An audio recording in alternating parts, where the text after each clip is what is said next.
Hello, it's Peter Bradshaw here from The Guardian, and welcome once again to my film review channel, the plucky online underdog in a world of entitled big media, as ever providing the Kellogg's crave of criticism in the late breakfast of discourse, and I'd love you to subscribe and leave a comment. The iconic status of Hayao Miyazaki's 1988 Studio Ghibli animation My Neighbour Totoro has just been underscored by the smash hit stage adaptation in London, and now the movie itself gets a theatrical re-release. This inspirationally lovely and gentle film has a real claim to be Miyazaki's masterpiece, or first among equals in his masterpiece canon, with its simple hand-drawn design whose innocence only becomes more beguiling with repeated viewings, along with its bright, expansive, Gershwin-esque musical score. It's the one whose realist situation is least cluttered by exotic fantasy creatures. あなたは誰?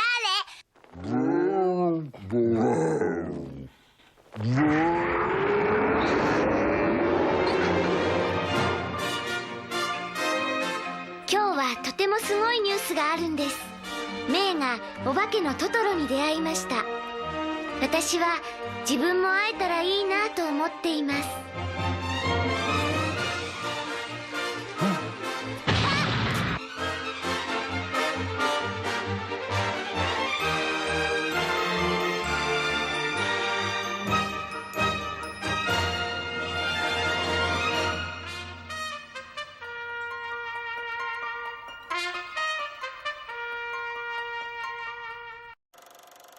My Neighbour Totoro is about the enchantment of childhood and, as so often, presents us with a supernatural world which has been made visible to children because of some pain or trauma in their ordinary lives.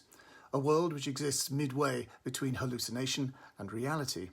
University lecturer Tatsuo, voiced by Shigesato Itoi, has brought his two young daughters, 10-year-old Satsuki, Noriko Hidaka, and 4-year-old Mei, Chika Sakamoto, with him to a ramshackle old rented house in the farm village of Matsugo, 30 kilometers from Tokyo, so that he can be close to the hospital where the girl's mother is now a patient.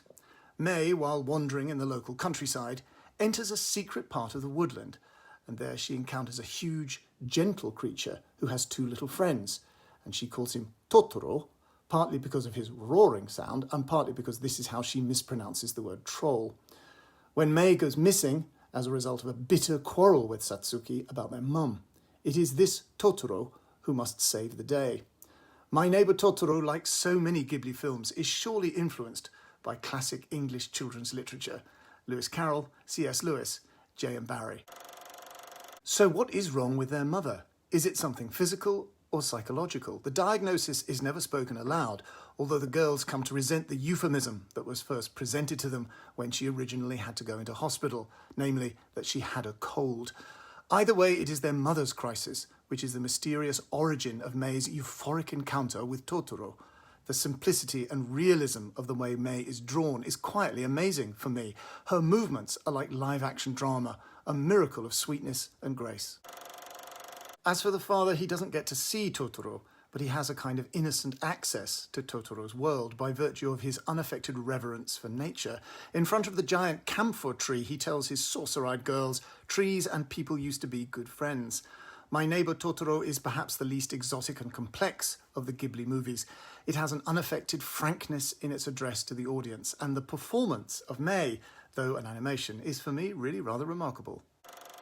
And that's it. Please give this vlog a like and a share on your influential socials. Please subscribe, obviously. And also, may I remind you that on Wednesday, August the 14th, I'm giving a reading at the Edinburgh International Book Festival from my new collection of short fiction, The Body in the Mobile Library and Other Stories. And in honour of that, I have fashioned the following short film. So relax and enjoy its complex interplay of tartan noir signifiers.